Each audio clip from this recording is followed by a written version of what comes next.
nous nous sommes approchés, alléluia, du front de mer sans qu'aucun militaire ne nous intercepte. L'enseignant a commencé à invoquer la manifestation de la déesse Maharashati avec des prières accompagnées des gestes kabbalistiques occultes. Un grand silence tomba autour de nous. Le vent a cessé, les insectes ont cessé de chanter. Un énorme serpent est venu du milieu du grand jet d'eau. Ce serpent avait 7 têtes. Il émanait de chaque tête une sorte de lumière qui éclairait la surface de l'eau et ses environs. La circonférence du tronc du serpent mesurait environ 1,80 m de diamètre. L'apparition d'un tel serpent nous m'aurait beaucoup effrayé en d'autres occasions, mais à ce moment-là, ça me faisait froid. Tous ces événements et ceux qui suivirent provoquaient en moi une réaction, provoquaient en moi aucune réaction. Tout semblait normal. Une femme apparut sous le serpent. Sous le serpent, une femme est apparue. Une femme d'une rare beauté de type indien. Elle s'est présentée. Je suis Maharashati, la déesse de l'Inde, pour vous servir. Le timbre de sa voix exprimait une féminité excessive. Le professeur a dit, nous venons, ô déesse Maharashati, pour vous rendre visite et demander l'aide que vous seuls pouvez fournir dans n'importe quel univers. Vous êtes mes invités. Alors bienvenue dans mon monde. Suivez-moi, s'il vous plaît. Au moment où elle nous a demandé de la suivre, elle s'est retournée pour nous montrer le chemin de son univers. Un événement extraordinaire s'est produit sous nos yeux et sous mes yeux. L'eau, le serpent et l'obscurité ont disparu pour faire place à un monde surréaliste et magique. Pour la première fois de ma vie, mes yeux ont découvert un monde différent de celui dans lequel je vis.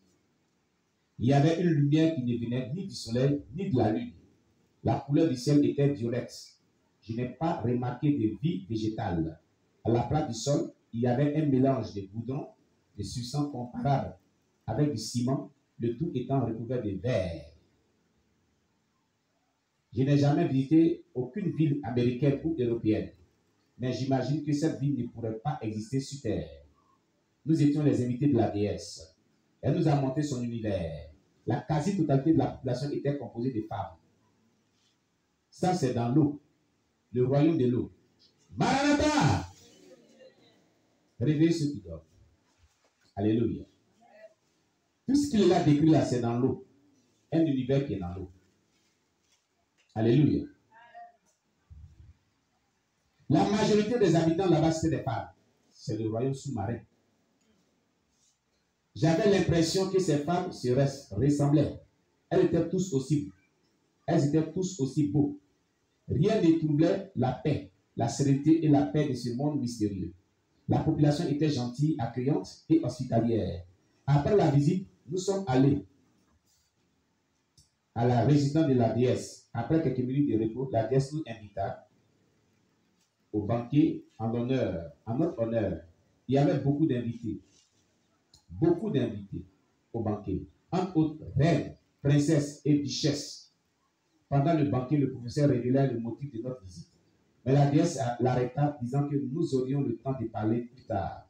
Après le repas, le maître et la déesse se retirèrent dans un autre appartement de la résidence. La reine ainsi que d'autres dignitaires me tenaient compagnie à l'absence du professeur.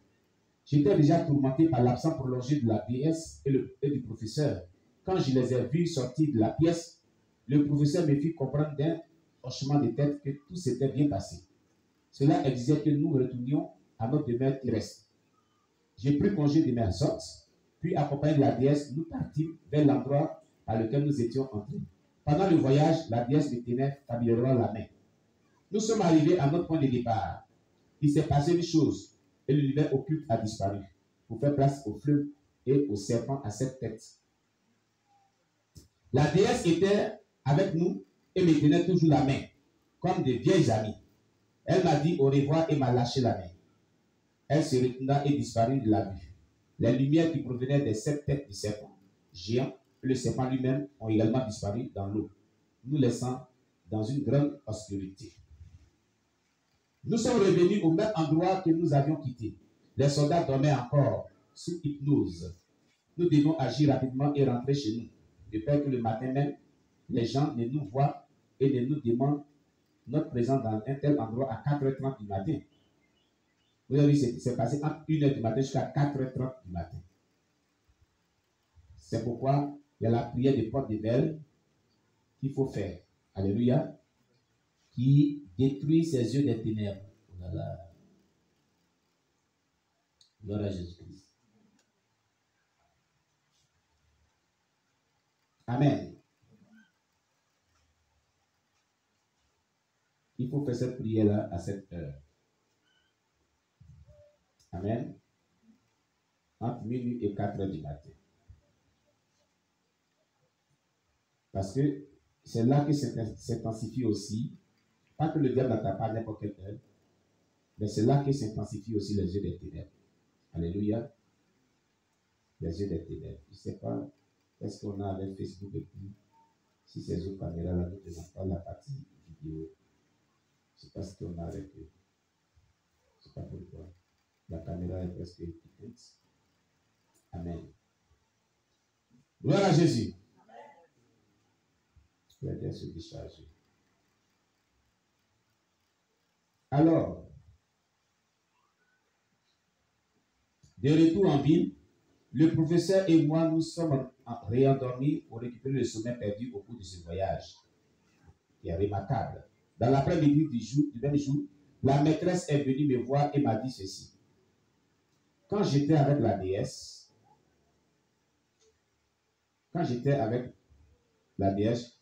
je lui ai expliqué ton problème. Je lui ai fait connaître la raison de notre visite. Elle m'a dit qu'il y avait une force dans vous qui l'avait attiré. Elle avait cru que je lui avais apporté un éventail et avait beaucoup insisté pour que vous restiez quelque temps avec elle dans ce monde. Elle s'est sentie fortement attirée par vous au point qu'elle veut venir personnellement vous servir. J'ai refusé car si j'avais accepté, elle viendrait vous persuader un jour de la suivre dans son pays. Vous auriez parce qu'elle est beaucoup plus puissante que vous. Je l'ai supplié de ne plus s'intéresser à vous. Elle a catégoriquement refusé. Mais devant mon insistance, elle a finalement accepté.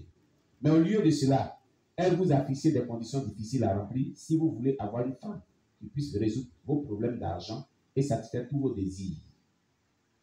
Attention mon fils, cependant tu es libre de refuser si ces conditions s'avèrent être au-dessus de tes moyens. Mais sache que si tu refuses, tu peux aussi dire adieu à tes projets d'argent. Il voulait avoir beaucoup d'argent.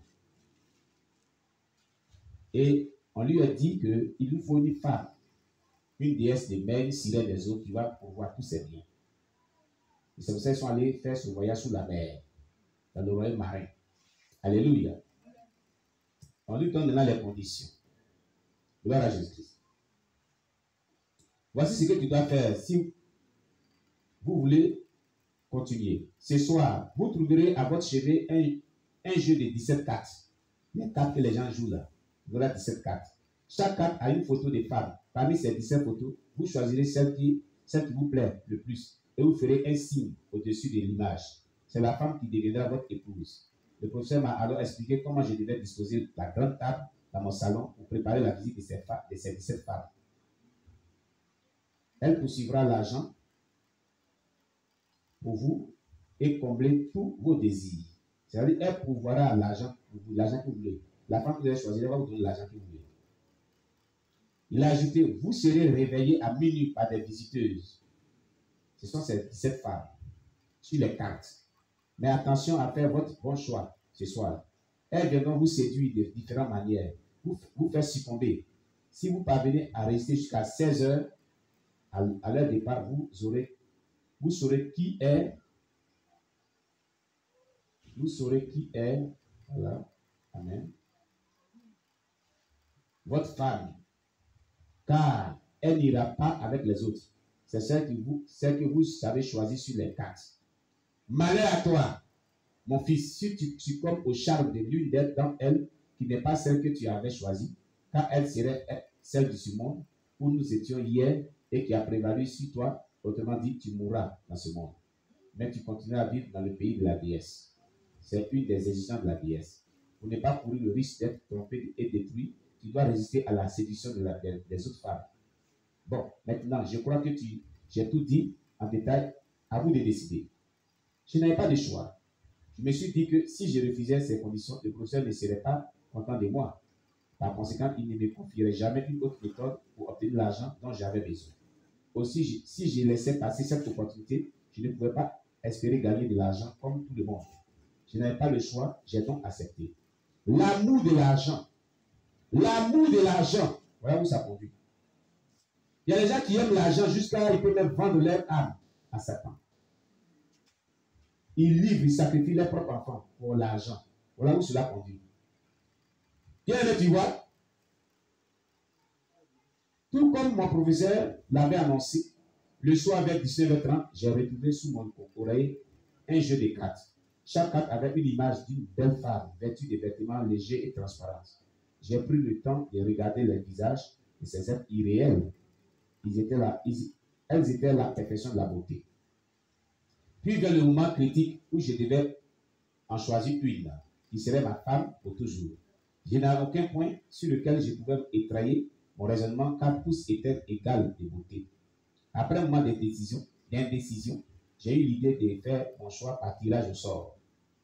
J'ai éparpillé les cartes sur la table, j'ai fermé les yeux et ma main tomba sur une carte au hasard au-dessus de laquelle j'ai fait un petit signe dans le coin.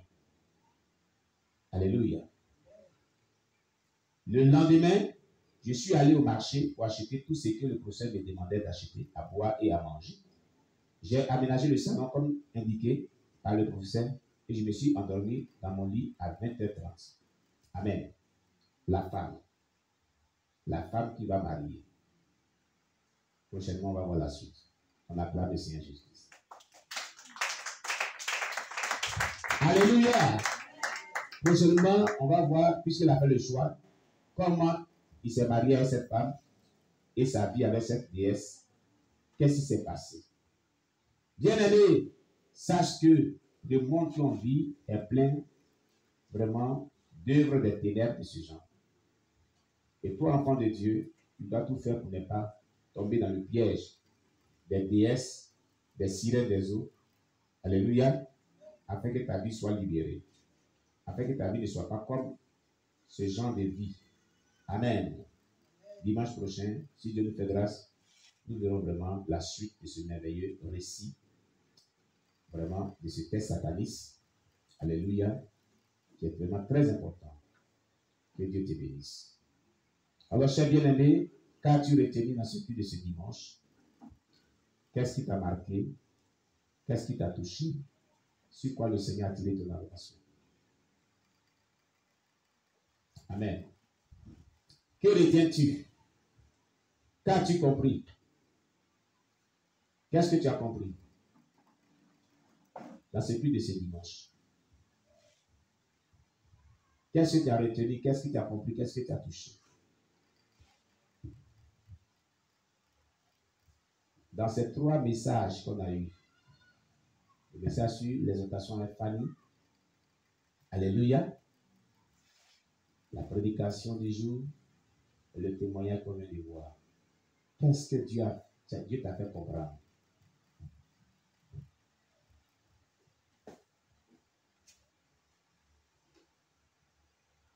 Qu'est-ce que Dieu t'a fait comprendre? Oui, le frère Boukari, on acclame Jésus pour sa vie. On acclame le Seigneur pour la vie du frère Boukari. Il va venir dire ce qu'il a retenu, ce qu'il a compris. Voilà. Qu'est-ce qu'il a retenu, qu'est-ce qu'il a compris? Moi, ce que j'ai retenu, c'est que un homme ne faut pas aimer les choses du monde. Il ne faut pas aimer les choses du monde. Parce qu'avec les choses du monde, tu peux tomber dans la tentation. Amen. Avec les choses du monde, tu peux tomber dans la tentation. Mais pourquoi tu dis ça? Rapproche le micro. Parce qu'il y a l'amour de quelque chose. Avoir l'amour de quelque chose. De perdre le salut. Le salut. Mais c'est par rapport à quoi que tu dis ça? C'est-à-dire, qu'est-ce qu'on a dit et puis tu dis ça? Par rapport à témoignage. Le témoignage. Le témoignage qu'on vient d'écouter là. Amen. Amen. On acclame le Seigneur Jésus pour le Père Boukari. Amen. Tu voulais rendre ton témoignage. D'accord, vas-y. Tu peux rendre ton témoignage. Moi, je remercie à Dieu de m'avoir retrouvé ici. Amen. Je remercie à tout le monde. Il dit merci à Dieu d'avoir permis qu'il vienne ici. Alléluia. Il veut vraiment rendre son témoignage. Vas-y, Boukari. Quand j'étais là-bas, ça n'allait pas. Là-bas où? Quand tu étais là-bas où? J'étais à Tiasalé. À Tiasalé. Il vient de Tiasalé. Tiasalé, ça n'allait pas du tout. Ça veut dire quoi? J'étais beaucoup attaqué. Il était beaucoup attaqué. Beaucoup attaqué, j'étais malade. Il était malade. Donc, j'étais là, ça n'allait pas. Oui. J'ai parcouru plusieurs hommes de Dieu. Il a parcouru plusieurs hommes de Dieu parce qu'il était malade et ça n'allait pas.